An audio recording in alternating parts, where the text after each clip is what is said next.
TheDraftSociety.com presents a Premier League Draft Fantasy Podcast. Welcome to the Key Pass Collective. Your exclusive source for the information, analysis, and advice you need to dominate your fantasy leagues. Come on in. We've been expecting you.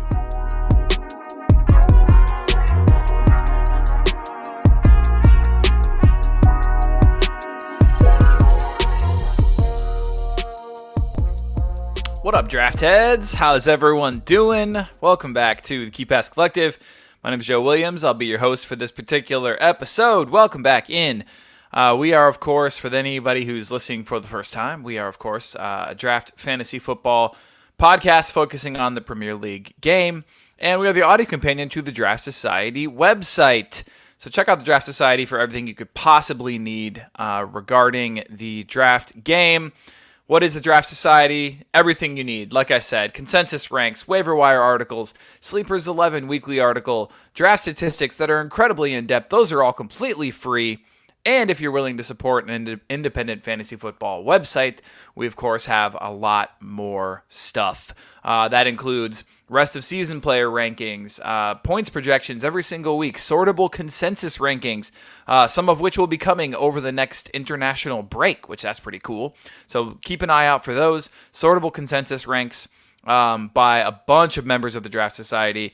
It'll probably be at least 5 or 6 of us that do the ranks, and you can sort by any of the analysts or any of the rankers that you choose and see where we all stack up on the various different players and how they rate rest of season. And as you can see on the screen, a bunch of other things that we think are widely worth it for joining the Inner Circle, and we just really appreciate everybody who's already taken advantage of that. You're keeping the lights on for us and making everything we do worthwhile. You know the community is the whole reason we do this. So, yeah, if you're interested in being part of the Discord, or if you're interested in confidential trade advice, or if you're interested in our unique fixture difficulty tracker, or if you're interested in the fantasy toolkit, you should join the Inner Circle. And if you do join for the rest of the season, you'll get the fantasy toolkit, which is kind of the crown jewel. It's bespoke to your Fantrax ID and will give you personalized recommendations in terms of how to dominate your league, which pickups to make, what the value of your roster pieces are for trades versus other players in the league, all those kind of things. So check it out. Fantasy Toolkit. We're still running Happy Draftmas 23, and we'll give you that rest of season deal essentially. So, and we'll come up with something for, I don't know, springtime. We'll have to revamp this a little bit as we're getting a little farther and farther away from Draftmas as every single day passes. Today on the KPC, we're going to keep it pretty short and sweet. First, we've got the latest episode of What's in the Box, a new fan favorite, What's in the Box. And then after that, we'll give you Gameweek 29 waiver wire ads, which, hint, hint, there's not many of them. And then stash candidates for the rest of the season, which will be really interesting since we're going into this long elongated break. So stash candidates that you could potentially pick up or trade for in your leagues that, right now the value may be low, but we're anticipating that they will perform for you rest of season. What's going on to everybody who's in the chat? Let's see. We've got Draft Espresso. What's going on? Pubs with Ab. What's going on? I know we are coming at you, a half an hour earlier than we normally do. Normally we go 5:30 Eastern, and today we're at 5 Eastern. And then B, some of you an hour earlier than we normally do, because for some god-awful reason, the United States cannot figure out how to link up their daylight savings time with the rest of the world. So, Toddy, it's a little bit earlier for you there tonight. I mean, it's so strange. I might even go to bed before 1 o'clock in the morning. So, could you imagine? I mean, I probably won't. Robbie says perfect timing, which must mean that he's not in bed yet. Being a parent I bet of he's young children. just finished putting the girls down. Yeah. So, Robbie, welcome, man. Thanks for joining us. I mean, Robbie of Draft Society fame. Your face could like fit up here. I could see multiple spots on the screen where I could see Robbie's face fitting in fairly easily. Yep, but there it is. And by the way, we're hoping that Ryan will join us. Ryan has just taken a flight and is supposedly checking into his hotel, and is going to try to hop on. I mean, the dedication from that young man is incredible. But are you laughing at young man? Possibly. Oh man, Toddy, I'm going to be 40 here in just a couple months. So if 40 is not young anymore, then I don't know what is. I still have a year to go, so I'm very young. You're spring chicken. You are, and yeah, not a wrinkle on you. No comment. All right, moving right along. Okay, should we jump into it? We've got Ryan's picks for what's in the box. Even if he can't join us, we can impersonate him. Yeah, exactly. And so we can give you his picks and what we think his explanation probably would have been. I mean, we'll do our best, I guess. So let's move on. All right, what's in the box? Of course. So what we're doing here is basically I've given you the title of a box and what is written on the box. Your job is to put players in those boxes. What we try to do in this is to put players into said boxes who have not previously been there. So they are new to this box. They've newly found themselves trapped in this box. So with that, let me go ahead and, of course, play the intro. Guess what's in the box? What's in the box? What's in the box? I just love it. I love that one so much. So good. It's a masterpiece, really. Oh, man. All right, so what's in the box? Our first box, Toddy, is maybe require a little bit of explanation. So, as people see on the screen, currently it says ROS Top 10 Dark Horse. What does that mean? So, we're looking for a player who could potentially score from here on out, right? From here until the end of the season, a player who could potentially score within the top 10. So this is going to be, they're going to be players that are already fairly high profile, players that were used to scoring well, but maybe not at elite levels. So we're kind of making a prediction here with this one. So, Toddy, why don't you lead us off and let us know who you've put in this box? Okay, so I've gone off the beaten path with Brian Mbomo and Brennan Johnson. And I think Brennan Johnson is a bit of a stretch for top 10. But now that everyone's healthy, I bet I'd say one of the Spurs attackers has a real good chance. Whichever one has the most minutes, I would say. But yeah, I think Brennan and Timo you can even trade for fairly cheaply, and Mbomo's I think is going to be back to his free scoring self after the international break. So I expect him to link up with Tony successfully and finally get Brentford attack back on track. Oh, yeah. I mean, Mbomo's fantastic. Goes well. They need him back bad. And for those of you who have held him or picked him up because somebody else dropped him, now's your time to shine. I'm not sure do you think you could trade for him now? Maybe. It's gonna be difficult because if someone's just picked him up, the best way to trade for him if he doesn't start straight after the international break. Yeah. So if he doesn't, then you can just go very hard. But I think he will, which means that you're gonna have to give up anything that you would have given up in November for a fit Momo. Yeah, exactly. So yeah. I mean, if you believe, then maybe it's worth it, I think at this point, yeah. I think at this point you need to be much more ruthless with your trades as well. Yeah, and I mean, it sounds like you're saying that could be a league winner for somebody. Bring in Obomo now. Exactly. Yeah.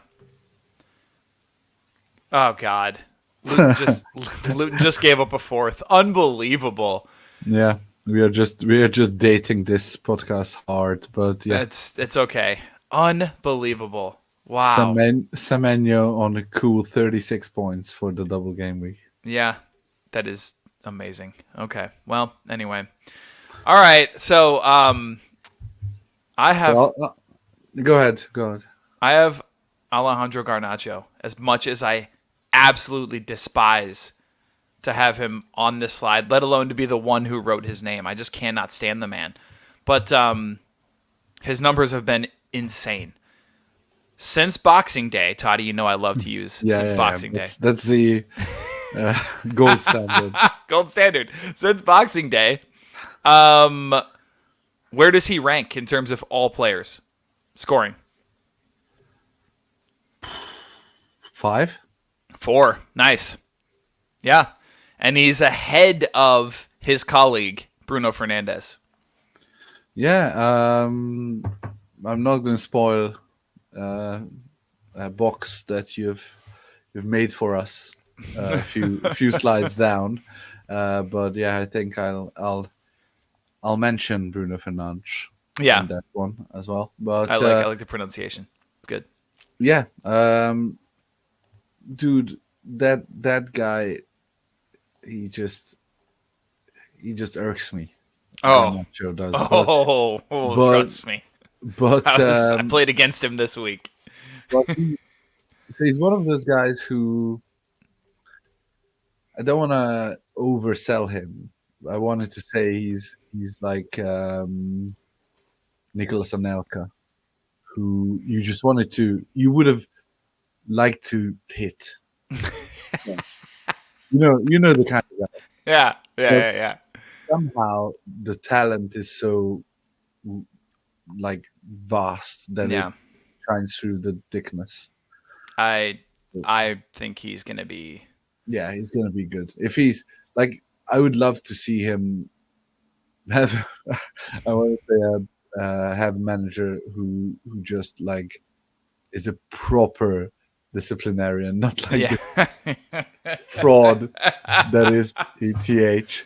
But right. Yeah, like someone who just just sits him down, says to him, lose the fucking hair, lose the earrings, lose the bling, go down, play football, and you can be 100 million footballer. Oh, absolutely. 3 years. Yeah, easily. But yeah, that's probably not very likely at United. Yeah, that's. Yeah, but again, if we are going back to what we talked about, rest of the season, top 10, somehow, I do not get how, somehow United still have a chance of nicking 4th or 5th. I know. And they're like dog shit on on the sole of your shoe. You just can't shake them, and they somehow cling on into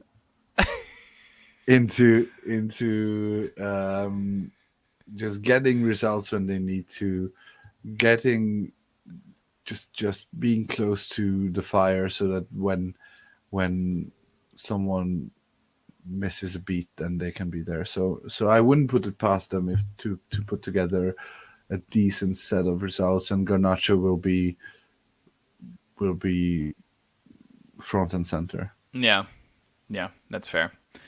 I like that. I don't think you can trade for him. No, not at all. You can't argue with the points. I mean, he's done it against every single team except for City, and that's pretty understandable. But you want to talk teams that work over City? Let's move on to Ryan's. Let's move on to Ryan's pick. Darwin, rest of season, top 10 dark horse. Yeah, I mean, I suppose it's a dark horse. I actually almost put him, but I didn't get into the... Well, I was in the document when I made it, and I almost put him down.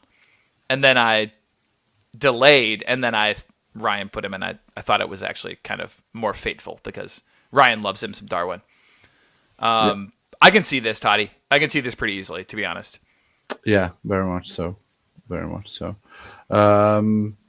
Yeah, strange. Like, I think if you look at his contributions in all competitions, he is past the double.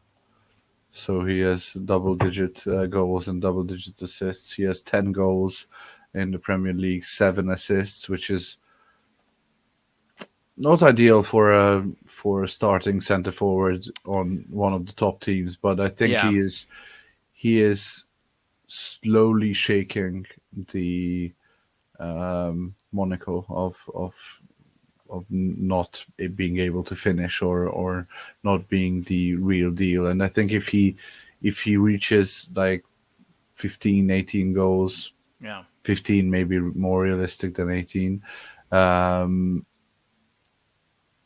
that will put him in the top 5 for top goal scorers.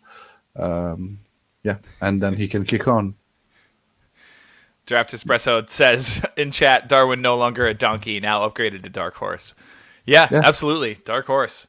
Yeah, I mean, and credit to Klopp for changing it up and being able to utilize him through the middle. I was a bit skeptical. I expected Gakpo to get the most of the starting minutes at center forward, just because he profiles so well. And the way last season ended too. Yeah, last season as well, but he profiles so similarly to Bobby Firmino that he could have replicated the Mane, Salah, Firmino thing. But again, I was talking to some of my mates. We were watching the City game, and there were like 3 or 4 instances where you could see that Luis Diaz is just not the prolific scorer that Mane was. So it kind of goes back to that he couldn't fully give up getting goals from the center forward position like he did when Mane and Salah were on the 2 flanks next to Firmino. So I think it's really credit to Klopp who learned how to utilize him and got the best out of him this season. Yeah, and he can kick on. Like I would expect him to. Obviously, depends on who the new manager will be, but I would expect him to be considered a top 2 round pick next season. Oh, absolutely. And I didn't buy into that this year. I thought it was a little bit too soon for that, especially with the way last season ended. And I think by and large we're proven right, especially with the way the season started. But I think he's going to end the season like he's going to be, like we can expect him to be next season, which, is a pretty elite fantasy asset. Exactly. Nice. Yeah. So yeah, I like him for the top 10. Cool. Easily. Yeah, I think it's a good pick by Ryan. All right, classic box here. Classic box that we've used every single time we've done this segment. DROP ASAP. So these are players that previously maybe you wouldn't have thought of dropping, and now it's just become pretty apparent that you need to go ahead and put them in the bin. So maybe not even in a box, honestly. At this point, you're not moving them to your next residence. You're gonna just leave them behind. Maybe put them on the curb. See if anyone's interested in them. Anyway, it's a waiver wire. Yeah, exactly. As people are noticing, as we move to the next slide, Ryan's pick just turns out to be his name. Ryan's just gone with the himself. With the play the hits. Ryan Barnes. Play the hits picks. I mean, yeah, it's true. That's kind of like his go-to, right? injured again. He's been shit recently. Like, I mean, I guess my question was like, is anybody still holding him? I doubt there is. Like, if I'm not holding him, I don't think there is anyone who is. I'm your biggest Barnes fan, both Harvey and Ryan. And Ryan. but I dropped him like weeks ago. Yeah. That said, there's still no clarity on what's happening with Anthony Gordon. We have two usually reputable sources saying the exact opposite of each other. We have a good source saying that he's out with an ACL injury for 8 to 9 months, and another good source saying that he's gonna be assessed on the training ground, which means that Yeah. What does that mean? Yeah. Yeah, I don't know, but I mean, I'd say before the Anthony Gordon injury, he was definitely in this box that you leave on the curb.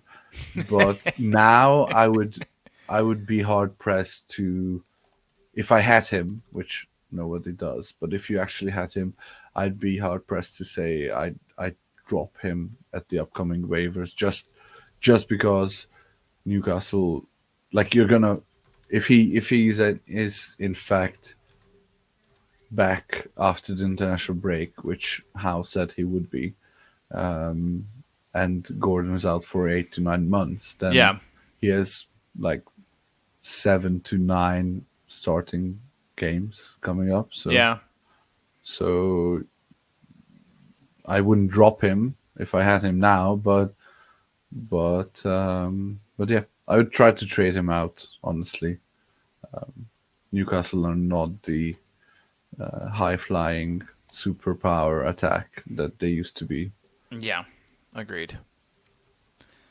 All right, hit us with your pick for this. I've gone with Chilwell. Again, playing the hits. The Chelsea hate is coming up now. I can't hold it down anymore. Yeah, that's fair. Yeah, I had a good convo with Draftlet about Chile, and my issue with him is that obviously he's out injured now, with no specific timeline.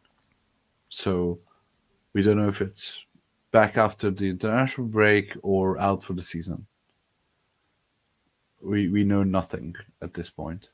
But best case scenario, he's back after the international break. What are the odds of Chelsea putting together a good run, with that good run being a run that includes a fair few clean sheets, or a run that includes the wingbacks or fullbacks being used in a more attacking way that we haven't seen really happen much? Like, I know Gusto has 7 assists, but anytime he doesn't get an attacking return, he is languishing in single digits. Precisely. And it's the same with Chilwell. I don't think he has had a score of above 5 this calendar year. Wow. What about since Boxing Day? I have not checked Boxing Day, but I assume you have all the data since Boxing Day memorized. Oh no, so you tell me. I do. No, he didn't play from September 24th until January 13th. So since Boxing Day. Yes. Exactly. No, you're right. And in fact, he hasn't scored 5 points or more since the start of the year. Yeah. Since Boxing Day. Since Boxing Day, yeah. He has won 4.75 against Wolves in a 4-2 loss. I mean, yeah. That's decent, Ghosts, but that's true. That's true. It is. like I think that's a running thing, especially between me and Ryan, valuing players who ghost well, which I value as much as the next guy. Yeah. But I think the caveat that when a player who ghosts well is playing on a team that concedes a lot, when we're talking about defenders, it just cannot be ignored. Yeah. Right. Totally Like agree. like Chilwell's ghosts might be close to 10 per game, but if they're conceding 2+ goals every game, then you will acknowledge that he's a good player, acknowledge that he's a good scorer in Fantrax, but then you shouldn't play him. Yeah, until they Because can you're not- shore up the defense. Yeah, exactly. And I have no faith in No. Chelsea. At least for this season, I have no faith in them shoring up that defense. So that's why, for me, here's a drop. Yeah, I completely agree. Well, moving from somebody who does ghost, who just concedes too many goals, to somebody who just doesn't ghost at all. Almost literally, just sometimes you wonder if he's even on the pitch if you're not watching the game and you're instead just watching Fantrax scores. Jack Harrison, I'm just finally done with him. I dropped him and haven't looked back, and it's actually felt refreshing. It's felt great. Yeah, I just I can imagine that. I've never been a Harrison roster, but yeah, Everton have really tailed off in the last few months, haven't they? Like, it's only McNeil at this point, really, right? yeah, and even Tarkowski hasn't been that good in the last 2 or 3 weeks. Yeah, but yeah, I think those two, possibly Brentwaite, those three are ones that you still want to hold. All the other, even Doucouré. I know Doucouré. That's really disappointing since he's come back. He's been bad. Yeah, I mean I think they now have a 3-week break, with most of their players not going away on international duty just because they're not good enough, like first team internationals, which could like change their fortunes. Like it's a longer mini break than the winter break was, so I wouldn't rule out an Everton revival. Sure, but yeah, it's been dire, and especially for Harrison. But to be honest, Harrison hasn't done anything that he hasn't done before or hadn't done before. So I think even on Leeds, he had stretches of 2-3 months where he scored half a point for 90 minutes of playtime, and definitely it was horrendous. Yeah, no, you're totally right.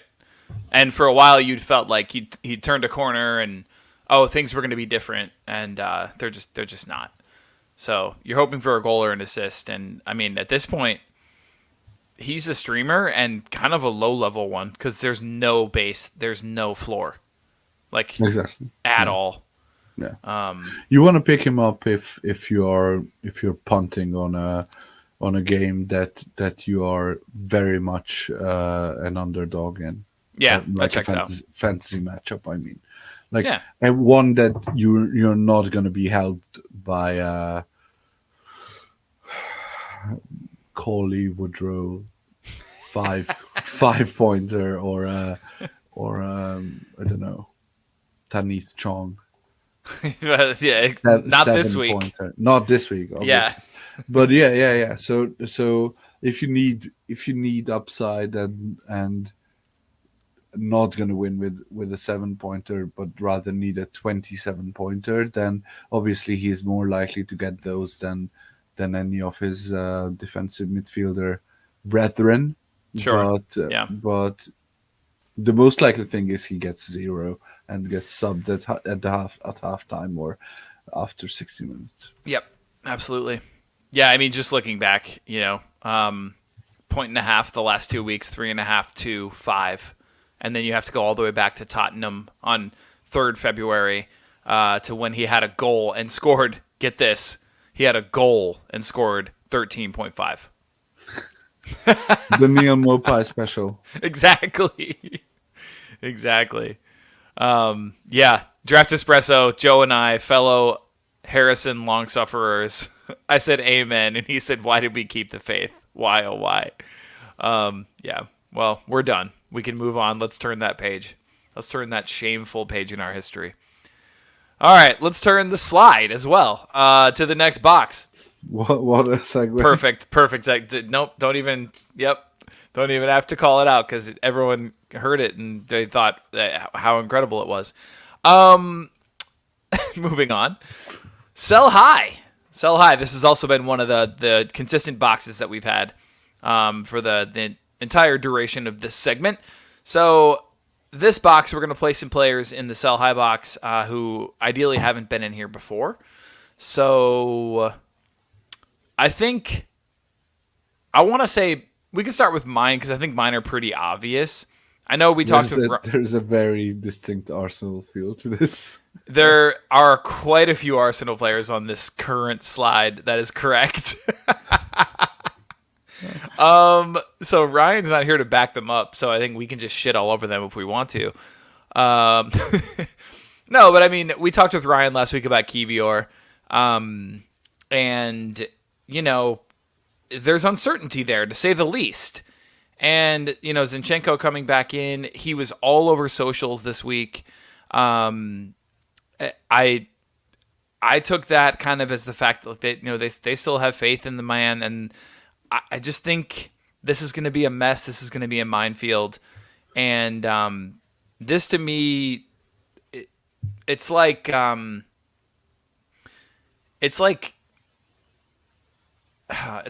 Bradley light. Right? It's like Connor Bradley light because like Kivior is not the player that, in my opinion, that Bradley is. Yeah. And so is that spot really in contention at this point? I don't know that Kivior, for me, you know, has that pedigree, has what Zinchenko brings, honestly, to that team, you know, with inverting from the outside in, you know, playing that kind of like hybrid role. I just don't know that. I don't know that Kivior was ever brought in to continue in that left back role. Yeah, it's strange because I know he has had a few attacking returns in the last few games, but I just feel they're incidental. Yeah, like it's not like plays drawn up for that type of goal. exactly. Yeah. But I have him, and I'd be willing to listen to offers for him. But with blank and then 2-week break, and then Man City coming up, I just doubt that there is anything that anyone will offer. Yeah, no, I agree. I mean, I think most people see it as written in the cards. So, and that was kind of Ryan's point, is like, okay, so what's the worst that happens? You hold on to him and then you have to drop him later, or you hold on to him and suddenly you realize, holy shit, he's actually kept the spot. So it's like, nope, nobody's going to give you anything of value for him. And so I think the best you can do is just hold and hope, and then drop if not. Yeah, he's maybe one of those guys who you wanna do the, like, if it depends on the roster or your roster, but if you model the next 3 or 4 game weeks and you don't need him even if he starts, like you have higher upside defenders you want to play, then he might be the guy to drop loudly on waivers. There you go. And for anyone to spend some remaining fab on, because like they're not gonna give you the fab. they're not going to give you anything for him now Right. this week when you're looking at a blank and then away at City for the next 2 game weeks. But they might pick him up if they feel that they have the roster space to hold him. And I mean, when you're looking at a player who you are at most going to play next time in a month, Yeah, exactly. then it's probably a drop rather than a sell high, but worth a try, maybe worth something to package him. There you go. Maybe you package him with my next guy, Iwobi. Maybe. What do you think about this one? So when I say sell high on Iwobi, I literally mean that. I don't mean like just sell for anything based upon his recent performances, because I do think this guy's, a mid 2, mid 3. He's a decent roster piece. He really can be a decent like backbone for your team. But I think that if anybody's willing to give you anything more than that, then now's the time to pounce. But I'm actually, if I roster him, I'm not hurrying out to sell him. Unless I can get a decent deal. Yeah, I mean, midfield is not something that is that you could pick up good midfielders left, right, and center. And he has a game this weekend, which is gold at this point. Right, exactly. It could be trade gold as well. That's a good point. If you either have a lot of players playing and comfortable for a win, or like me, facing Ollie Watkins and James Maddison. Oh, Christ. With nobody currently on your roster who plays, then no, you might be able to get something decent for him in a trade. So I don't mind selling him high, but yeah, I'd probably rather keep than sell high. Okay. Yeah, no, that's fair. You just inspired me to see who I'm facing next week, so I can tell listeners who's going to go off. Barkley. Shit. That's not great. And then in the other league, let's see. In the other league, it is. Nope, not. I mean, Digne, I guess, if he starts, or Wissa. Yeah. It looks okay. We'll see. We shall see. All right, Toddy, who are your sell highs? Mine, one of them is Ben White, just on the basis of him getting the monster 2 assist score last weekend. He is nailed on, obviously, so different to Kiwior in that sense. He's been playing very well, in all honesty, both in real life and Fantrax. So if you can get a decent defender in for him, then I would do it. My sort of thinking is, and I know you're gonna say that's not even close, but my thinking is Estupinian. Oh, wow. I mean, on name value, I think. So comparing name value to like this season scores for White, then I think they're close.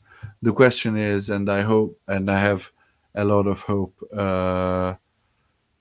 for Estupinian, as they are most likely going out tomorrow night against Roma.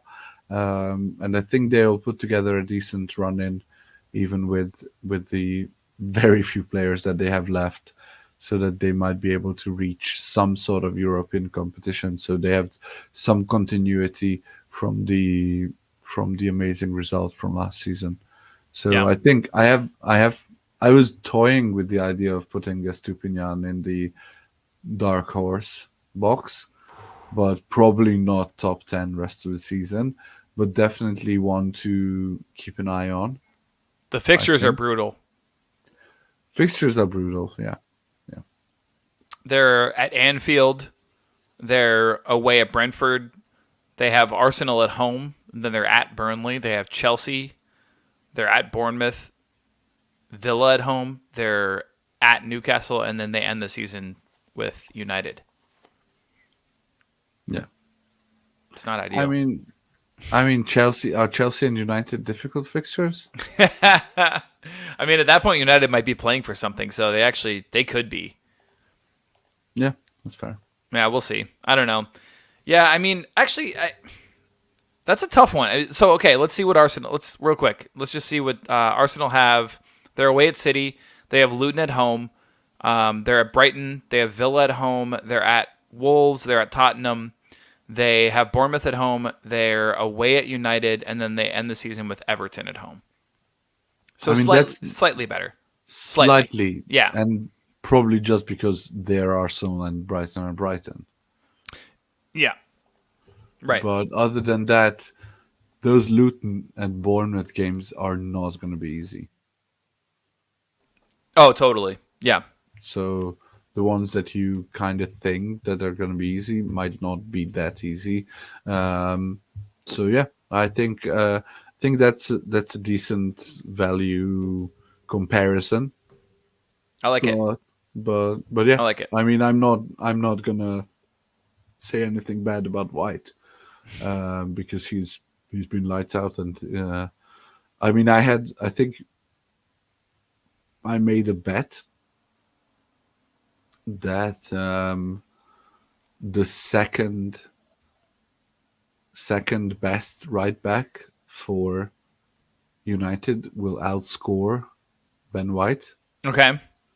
Obviously, there is no second best right back at United because Van Bissaka has disappeared into the abyss. Yeah. But that's how low I was on White. So he's been defying all my expectations on what he can do, and he's been brought in as a solid center back, and now he's performing really good as a very good right back. So I have no complaints about keeping him either, but I think you can maybe get a cheeky trade in. And my other one is Frankie Muniz. And it's just the unsustainability of his. Yeah. I totally get that. There's a tweet going round about some clause for Armando Broja. Have you seen that? No. That if they don't play him this weekend against Spurs, they owe Chelsea 4 million. What? I have no idea how that clause works or what happens there, but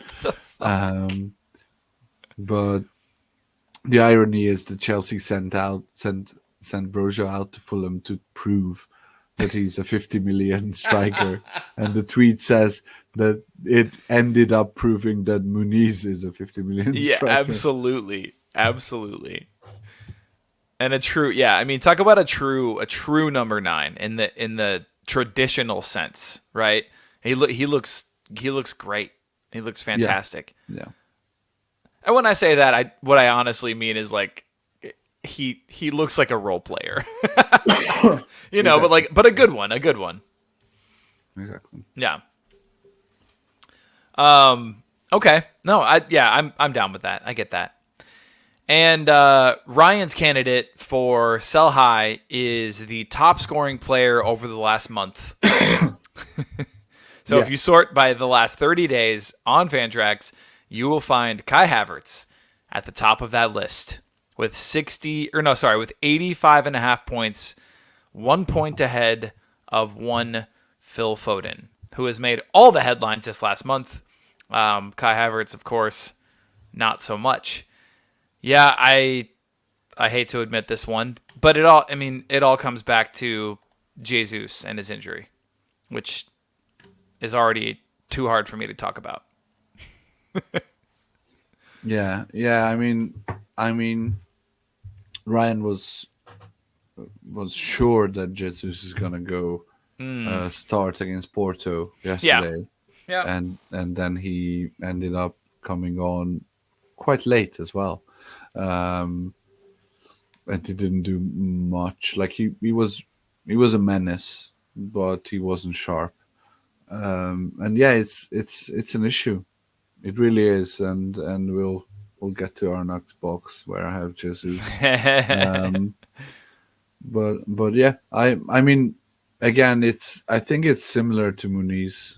Like Kai is not, even if he plays well, even if he plays in the number 9 role, he's not a prolific scorer. So the fact that he has all these attacking returns should be great for any Yeah. Kai roster, but not sustainable. Yeah, I feel you.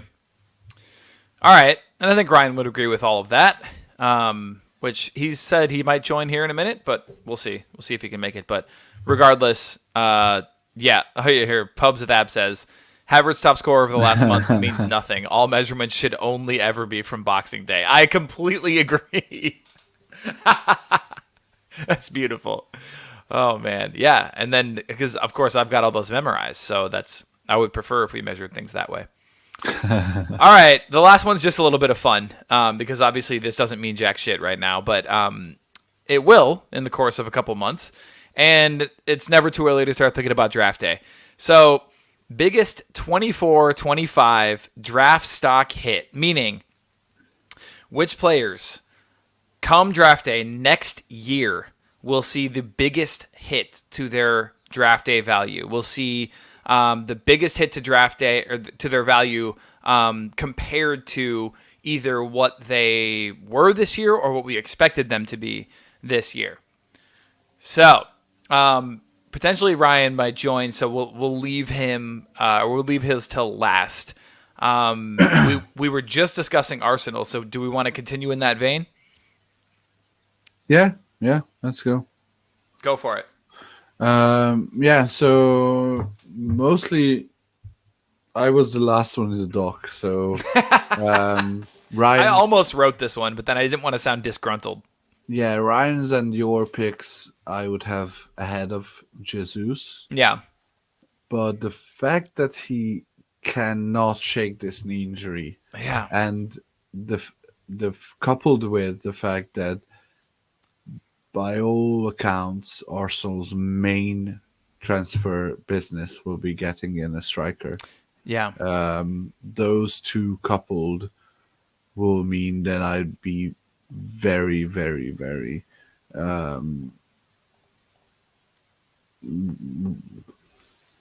anxious about picking up Jesus in the first 3 rounds. That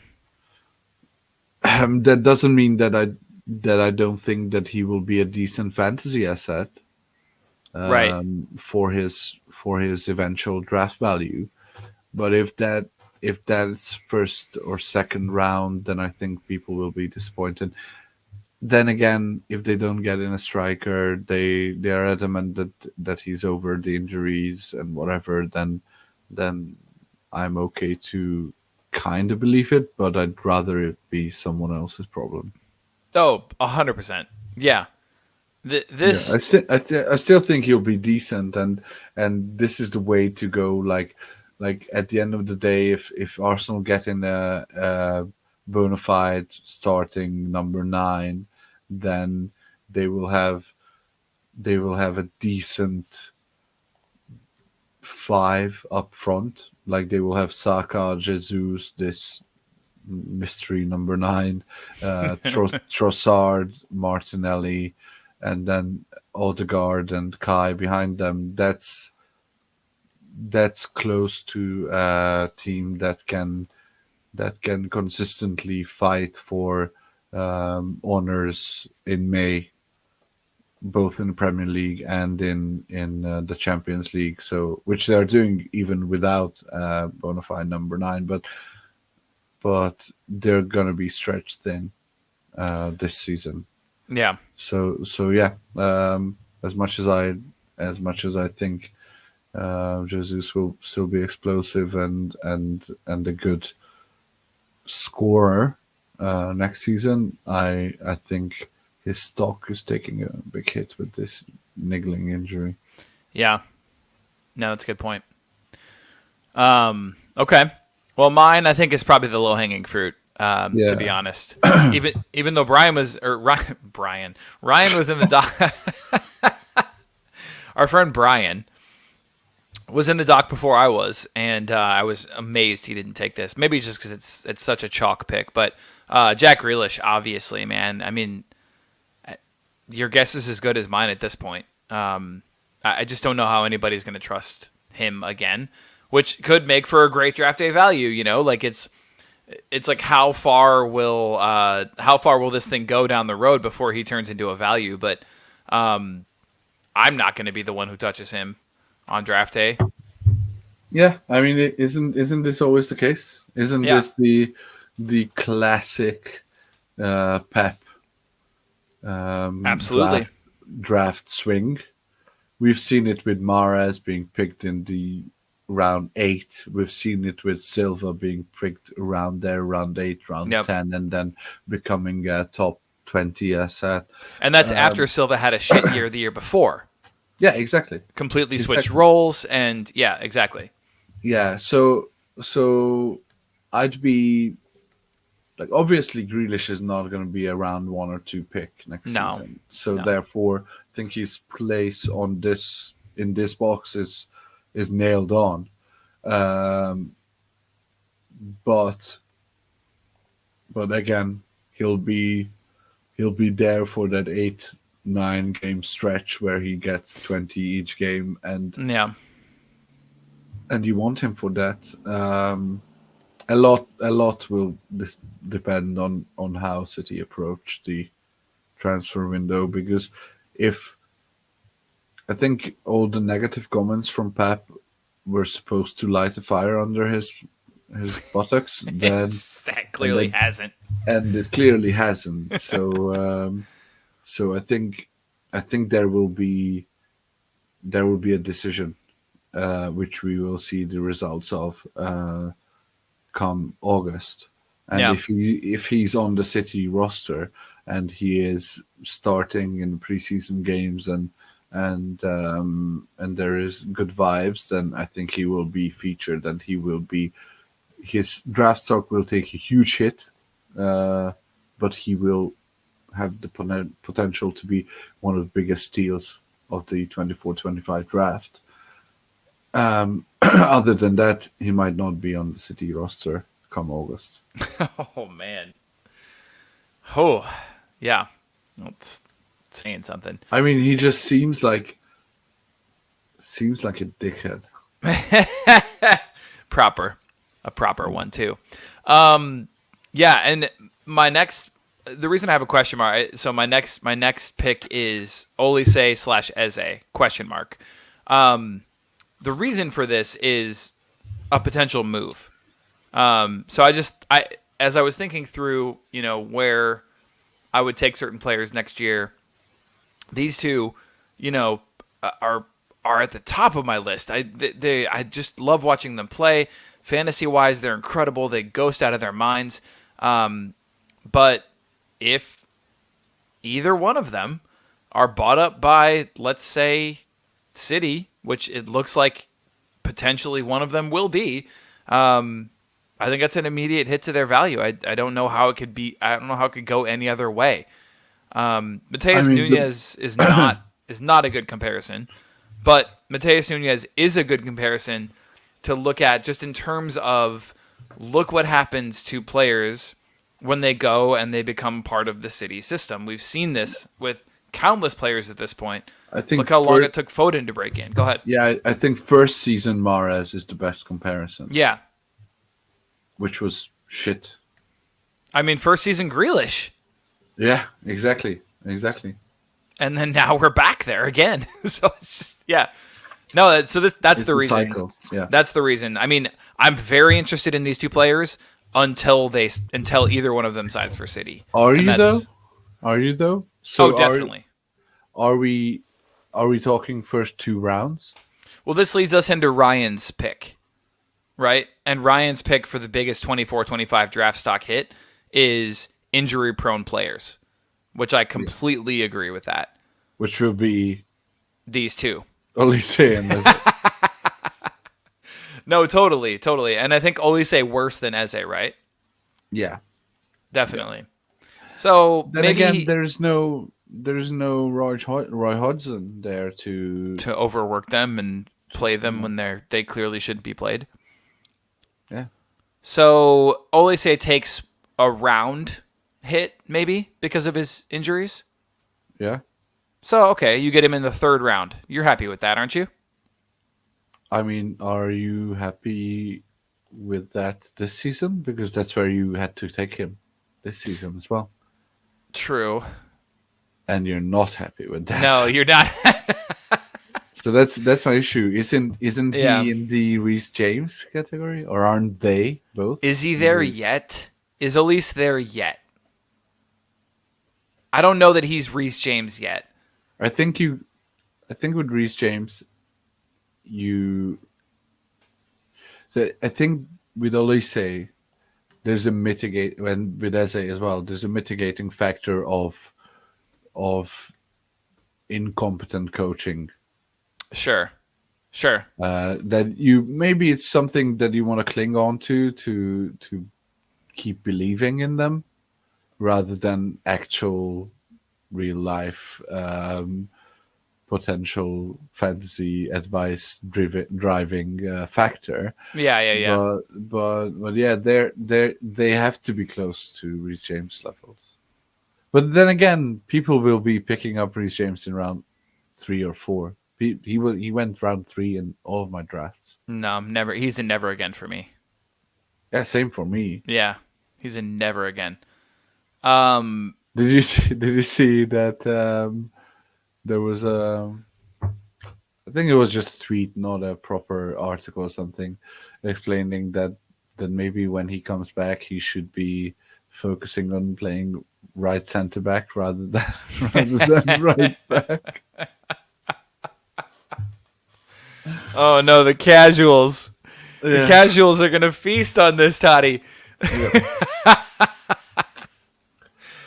Oh man, that's my hill to die on. That's a good callback.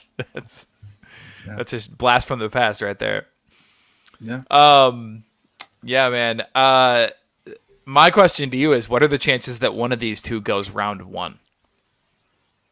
The only chance Olise or Eze goes round 1, and more likely I think Olise, is if Salah leaves Liverpool and Olise is there. On the right wing? Yeah. I think he will go round 1 if he's there. I wonder if City hype would push him up there. I think you would see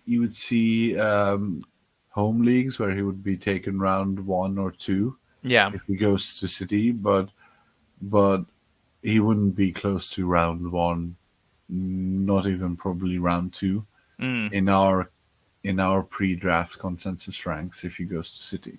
Yeah, no way. Certainly not mine, definitely. But you would be thinking about top 20 if he goes to Liverpool and Salah leaves, wouldn't you? Oh, for sure, yeah, definitely.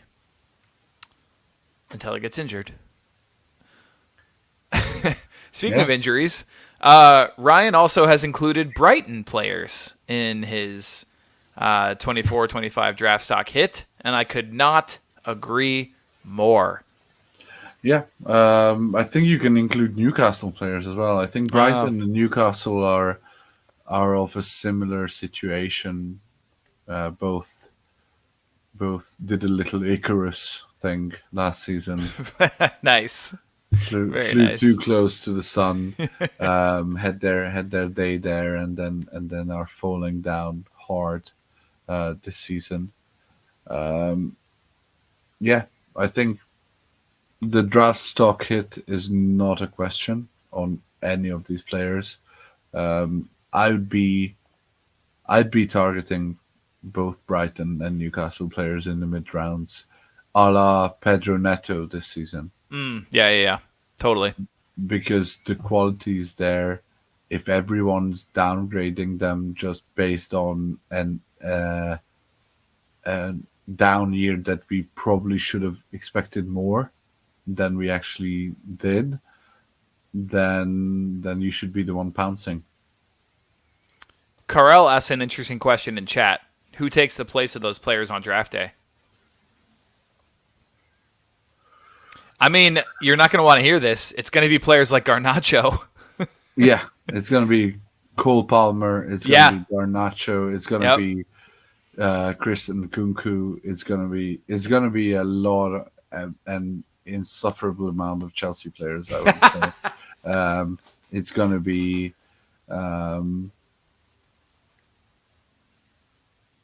those players that are overperforming this season, which isn't a lot, but we'll obviously it will shake out, and there will be a lot of new players who we will overdraft, so to say. I mean, Darwin will be in there. Bernardo Silva will be in top two rounds. Silva, Doughty might be up there. I mean, if they stay up. Yeah, exactly. So I think there's a lot of I think in my ranks, I'm going to shy towards players who have shown a little bit more consistency. But either way, I mean, if you look, I mean, shit, if we go back to let's just say Boxing Day. Let's. Right? I mean, just a date pulled out of your ass. Right. Just any. If I were to pick any date, I would go back to just say Boxing Day. Go back to Boxing Day, yeah. And I mean, Phil Foden's a first-round pick. What do you do with Ross Barkley, right? Yeah. Like, you've got Garnacho up there. I think Pascal Gross went in the third round this year. There's no way that he can continue to go that late. Declan Rice, Draft Alchemy, is saying that's an interesting one. He'll go top 3 rounds. I'm not sure I'm ready to buy into his recent scores. I don't think I'm there with him yet. I know he's taking more free or more set pieces. I've read. I think it's common knowledge, kinda, for people who like to think about social issues and stuff like that. But I've read an article about the collective memory being 5 months.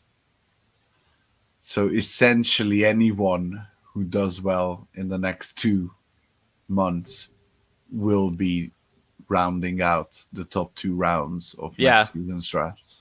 Like Grealish? That's a very good intro, as well as a welcome in, good, buddy.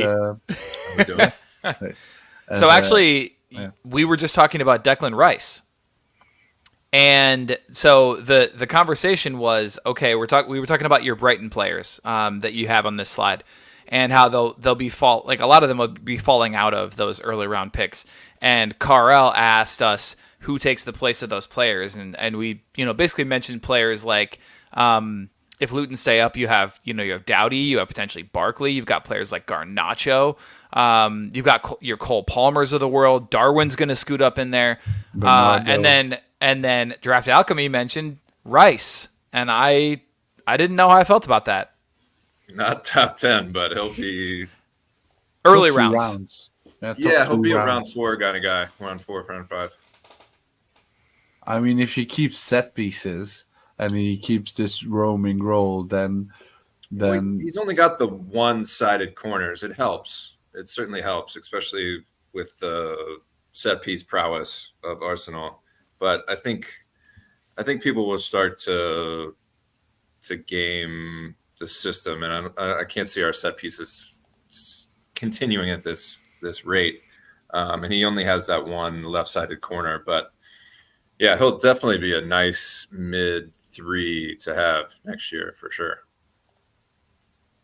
Yeah, I think first 2.5 rounds are way too early. Even round 3, really. Yeah, that's fair. I'm happy to let people take him up there. I mean, Fred was a round 3 grade when he came in. Fred. I'm just saying. This is actually a really good question. Next year, Morgan Gibbs-White or Declan Rice? I want to see what the hell Forrest looks like. I mean, my God. Yeah. I have no idea. Gibbs-White's been brutal this year to roster. Facing him this week, so. And he was starting off well. Yeah, and it's But not like it's Nuno, been an issue of playtime since or Nuno, injury. Since Nuno came in, he's been Yeah. dog shit. Yeah. All right, Ryan. So we're closing out what's in the box, but just real quickly to kind of run. Can you replay the song? Oh, hell yes, I can. I absolutely can. Thank you. Guess what's in the box? What's in the box? What's in the box? Of our non-Andre songs, I mean, that is by far It's my a classic. favorite. We sort of spoke for you, but do you want to add anything to any of your picks for rest of season top 10 dark horse? You've got Darwin. Yeah. I don't think so. I'm a little out of sorts. Sorry, I literally just got into the hotel. But Oh no, you're good. I like Darwin just because. I mean, I think at the end of this season, we'll see that he was obviously a top 10 forward, and I think he's just going to crack on from here. He's a streaky player. He's got confidence. We'll see who the manager is, but yeah, I think he'll crack on. And I don't think he's not going to have crazy numbers where he's going to be like a top 5 player, but I think he'll be value. I'm interested to see where he goes next year. Yeah, I like that. And drop ASAP. You had Ryan Barnes. Yeah, I hate myself. Self-loathing pick. Yeah, I've had him as a drop for months, so Yeah, it's like every The only news helps. And don't spin the Gordon news as he's going to have a renaissance. He's not. that's that's what I was gonna say, and that's what we talked about. Is that it would be very difficult to, like, as much as I agree with the drop, and with him being in this box, it would be very difficult to drop him before news comes out of Gordon's injury. I mean, I think he's on the wire, and I think he's probably doesn't qualify for the box because he cannot be dropped as he's not rostered. Yeah, I wouldn't be going head over heels to get him in. I think I'll be able to get him in, like pick him up after Gameweek 29, which I'd probably do if there is news of Gordon being out the rest of the season. But I'm he's not not even going to be fit, though. It's the thing. Like, yeah, he's had another setback. Like, he hasn't even played, so how can you have a setback? I'm dropping him. yeah. Oh, I just saw the fact that Barnes is underneath my name. Yeah, wow. Yeah, that's Yeah. Ryan Barnes. Yeah. Yeah. Don't really care for myself. And then finally, your sell high was Havertz. Yeah, that's a tough one though, because I think he's still going to have value, and I don't know how that Kai Jesus battle is going to play out. I really don't, because been doing well with the current setup. But yeah, I think the conservative play would be to sell him high, because even he still has his very goal assist dependent games, like the last one. I think he only got like 13 with a goal, so he really needed that goal. And I think there's probably a lot of hype around him. So I think the conservative play is to sell high there. But yeah, I'm not that great on it. Kiwi. Man. Yes, sir. Wow, this is sell like high. all Arsenal in this. Sell I high. know. We mentioned that. It's a rough one. Yikes. Yeah. I mean, Kiwi. Yeah. I mean, like, we mentioned, if you can get something of decent value back, and otherwise you're pretty much ride or die with Kiwi. Like, If you're somebody who problem is that fluke Ramsdale own goal basically. Yeah. Ruined I know. it. Otherwise, You otherwise it kept would have that been streak going, like, and we have the international break and then City, like, would have had a good narrative to play out there. But now it's like, oh, you start to see a little bit of the downfall. But yeah, I think I texted you guys. I think Zinchenko was horrible last night in the Champions League, and Kiwi was a freaking baller. He had one, I think, misplaced pass, but then tracked back to Guit to take care of it. But so I think that's just to say that I think his position is pretty safe at this point. So yeah, Zinchenko holders, I think, trying to sell to Kiwi rosters might be the play. That's fair.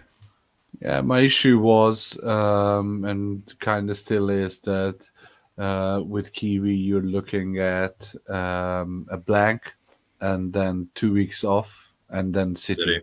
Yeah. So it's a very long and gruesome hold, but yeah, if you can, then so DGW and 37 is tasty. There's some nice fixtures prior to that. Who can say that he's gonna start 2 games in Gameweek 37? That's 8. That's 2 months from now. Zinchenko and Tomiyasu, and they're gonna sign a free agent by then. I mean, I love Kiwi as much as the next guy. I don't think you do, and you've proven it. I have him in 2 leagues. Words speak louder than feelings, as they always say. Yes, that is a tried and true euphemism. All right, let's move on. By the way, I have not seen any of the result today, and I haven't checked my scores yet. So please don't. Oh, are you gonna watch? Are you gonna watch them? No, I'm just gonna check my scores in a few minutes just to get. You mean fan track scores? Yeah, and I haven't seen what the game. I mean, we should see. This is we do it live. Proper TV. Just have him. Fuck it, we'll do it live. I'll write it. Let's just put Ryan up front and center and just tell him the score. Oh, I thought I honestly thought you were talking about. I thought you were talking about Champions League, because I know. Is there a Champions League? Yeah, man. Absolutely. Isn't there? Yeah, there is. Yeah. Yeah, I don't even know who's playing. Atleti and Inter. Dortmund are already through. Inter through. Yep. Dortmund. Ooh. And it's the second half of extra time. Atleti and Inter are tied. Oh, Atleti took them to the extra time. They sure did. They were done and dusted. No, 2-1 today. Wow. So far. We'll see how it goes. It's gonna be a taste. People were talking shit about this year's Champions League, but like, if those results hold, the draw for the quarters is gonna be tasty. Like, there's a lot of good teams left. Definitely. Yeah. Liverpool, not one of them. Take your medicine. You're fine. That's fair. All right, Gameweek29 streamers. These are 1 week plays with high upside, or honestly, should have changed that slide for this week. These are just 1 week plays, to be completely one honest. day plays. Pick them up on Saturday, drop them on Saturday. These are guys we hope get minutes and a few points. Let's be completely honest about that. So Ryan, who were your 1 day plays for this week? The one time there are only 4 games on, you decide to go 5 players. Not just the 3. Not just the 3. So I wanted to pick up a little slack. And he was the first in the doc. Turn out that way. Yep. What can you do? You cannot do anything. All right. I like Onyeka. He had a stinker versus Arsenal, but that was to be expected. Prior to that, he had 3 back-to-back double-digit games. He's very under the radar. It should be available on your waiver wire unless you're playing with me. 7% rostered. Yeah, has Burnley, which is obviously a good one. There's some injuries, so he should be getting forward a bit just for lack of depth. So I like Onyeka. Adamo's been dropping 6.5 floors even from the bench. Was very unlucky not to score last game against Wolves. I don't know what I would have done emotionally if that would have happened. But playing against that Spurs high line, even if he doesn't start, I'm planning on playing him from the bench just because there's not that many relatively high upside forwards on the wire for this week outside of Wood, but he's probably gone in all your leagues. So yeah, he's definitely a play from the bench. Hope for the start, play from the bench. Question from Chris in chat. It's on screen. I have a front line of Odebear, Hudson, Odoi, and Ogbene for this game week. Do I drop one for Adama? Nah. That's what I said. I don't think so. Unless Hudson Odoi's not a bad play from the bench either, but if one of them doesn't start, I would, and Adama's available, I think I would probably do it. But I reckon all three of them will start, and they're good options for this week. So I wouldn't go out of my way to get Adama. Yeah. Dragic, the Van de Ven injury looked pretty bad, so I haven't seen too many really positive reports that he'll be back this weekend, so I expect Dragic to start. This is more just like a lack of options and potential to ghost because he's kind of an unknown commodity. So no other Spurs defender is available on the wire, so it's kind of a cheeky differential. But they could concede 2 or 3, and he could end up with 2 or 3 points. So that's the riskiest one, I think. Could be a good way to match an opponent's clean sheet too. Yeah, maybe. Mavropanos got a bad rap because he got an own goal and they conceded 2 to Burnley, which is unheard of. But he still ended up with 5 points, so he ghosted out of his mind. And he should be available because of that own goal. And I liked them at home against leggy and kind of downtrodden Villa, who are already struggle away from home. So I think West Ham might pump them there, surprisingly. So I like Mav in that one. Nice. And then Chris Wood, I picked him up on a speculative punt last week, and thankfully was able to just stash him. I didn't start him. He only ended up with 3 points, but he's just coming back from injury. And then at Luton, he should feast. Just hope he starts because the carousel up front with Nuno and Taiwo and Origi is pretty rough. So you just got to watch the lineups there. But if Wood starts, he's along with Adama probably the most high upside forward streamer this week. So you're probably playing him from the bench anyway if he doesn't start. If you can't get a starter. Yeah. That's true. I mean, that's one of those where I wouldn't drop, a player with considerable value. Would you drop Wood to get in low upside starter? Oh, I see what you're saying. Well, let's keep him in mind as we go through some of these. I would much rather start Onyeka. Much rather. Yeah. Start Onyeka. But we'll keep Wood in the back of our mind as we go through. Would you rather start Mavropanos or Wood? Wood. You mean Mavropanos starting? Wood from the bench or Mav starting? No, it's Wood from the bench. This is what we're talking about. Okay. Yeah. Wood from the bench. It's close. It's close because I expect Forest to shit the bed in the first half, just like Bournemouth did. subbed early, and then and then Awani subbed early, and then Wood coming in to mop up Luton in the second half. All right, well, let's talk about yours, because you clearly like Wood as well, being as you have him in your streamers too. Yes.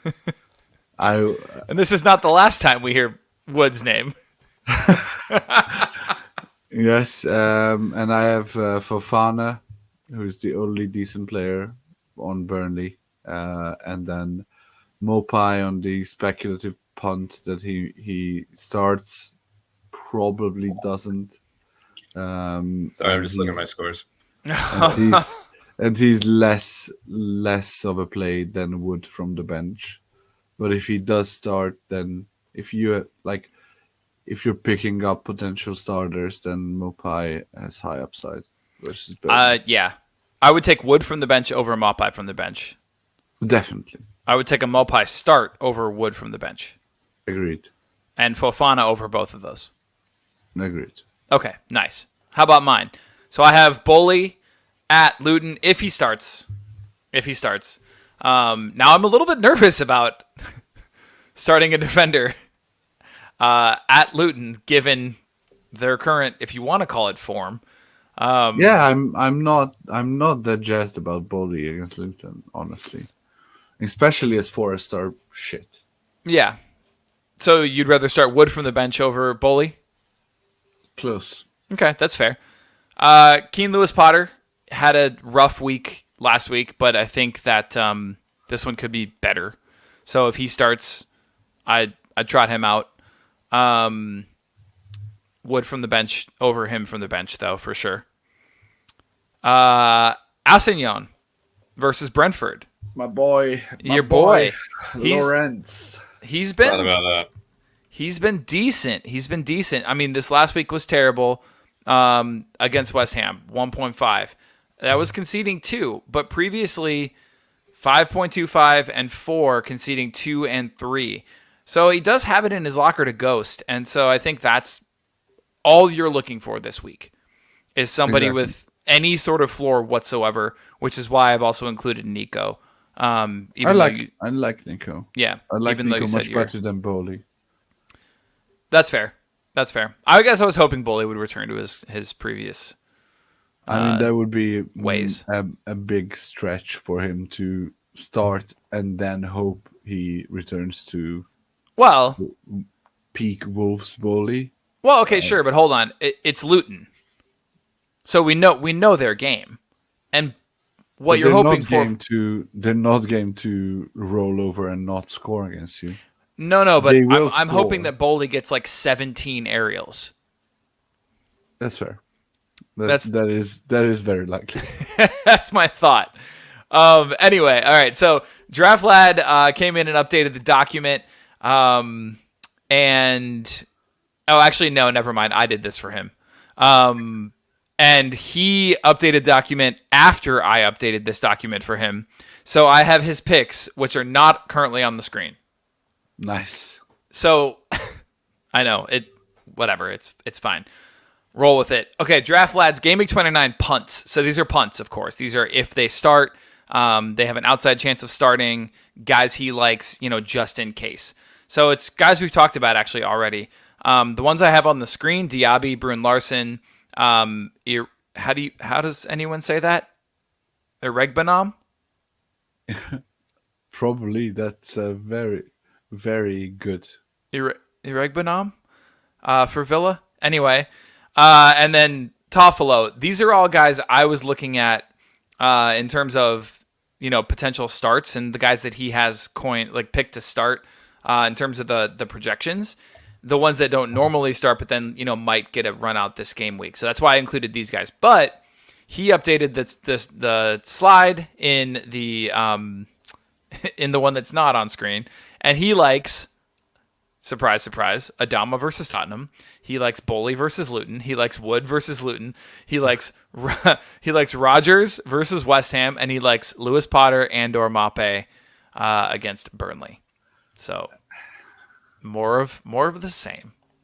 I mean, we're essentially picking from 20 players, so right, exactly. Yeah. So it's going to be. It's a surprise that we could go with this many. Yeah, yeah. Banta Boys are with us. Welcome, welcome, welcome. What's going on? What is going on? I hope your dinner went well, good friend. We held it down without you. And a reminder to listen to Banta Boys if you don't. They have a great podcast. And Sanjay does an awesome job on there. Shout out to Ryan. You guys did a great job this week. I listened to it while walking my dog after school today. All right. The last thing we're going to do for you all that we don't normally do, but just because we're on the eve of an international break, and it's going to be quite a break, quite a long one. And so players are going to be getting healthy. There's some players who have been either out of form or injured or what have you that we thought it might be good to keep them in mind. It might be good to keep them in mind in terms of bringing them in for rest of season value. So here are our rest of season stashes, players that you could hopefully either go out and trade for now and buy them on a low, or potentially grab them off the waiver wire and stash them for later in the season. So, Ryan, you've got Trent and Cunha. Yeah, obviously these aren't waiver wire plays, unless These are trade fours. Yeah, unless Cunha's still somehow on your waivers because of the injuries. But yeah, he's supposed to be coming back earlier. Trent's a tough one just because obviously Bradley's been very, very good. And yeah, people are even wondering if he gets his spot back. But I think even if he doesn't go right back, he'll still have the midfield role to play. And from all accounts, and keep me honest, he should be back after the international break. I hope to God, because I've been holding him for this long. So these are just kind of, trade in on a low. They both, I'm have to look forward to 37 because I'm in a freaking playoff league and I never thought I would be. But they both have good DGWs in game week 37. So yeah, just kind of thinking ahead there. Oh man, you hate a playoff league too. I've never been in one. I found out Never mid-season. been in one? No. Wow. Oh, Yeah, I found out mid-season I'm in one. they're not great. They're not No. great. Yeah. But that DGW 37, so if things continue the way they are, I'll get the first round bye, in which case the semis will be DGW 37. And in that league, my team is absurd with DGW players. Son, Sarabia, fucking Palmer, Trent, Jesus, all the Arsenal defense. Oh yeah. Yeah. It'd be tasty. Yep. All right. Nice. Toddy, rest of season stashes for you. First one is self-explanatory. I've read reports that he's supposed to be back training this week or next week at the earliest, which means that he's likely to be close to a starting spot once we are back from the international break.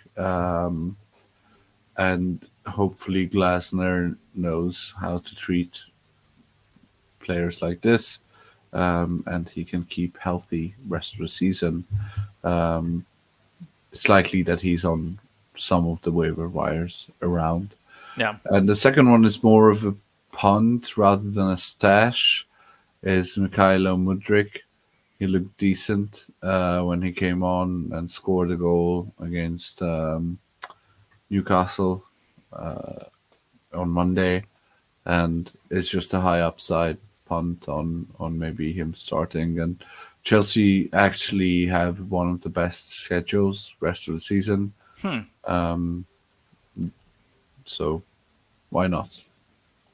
Yeah, fair. All right, I got Allison. He's on a lot of waiver wires right now, so if you have the room, consider bringing him in. Decent fixtures upcoming. Off the top of my head, we're talking Sheffield United is in there, Fulham is in there, a struggling Brighton is in there. So yeah, there's a lot of squads that potentially, if Liverpool keeps their act together, they could hold out some clean sheets. And of course, he's always good for saves. And I do think that as awesome as Queeves has been, I think he drops right back out for Allison as soon as he's healthy. So Queeves, yeah.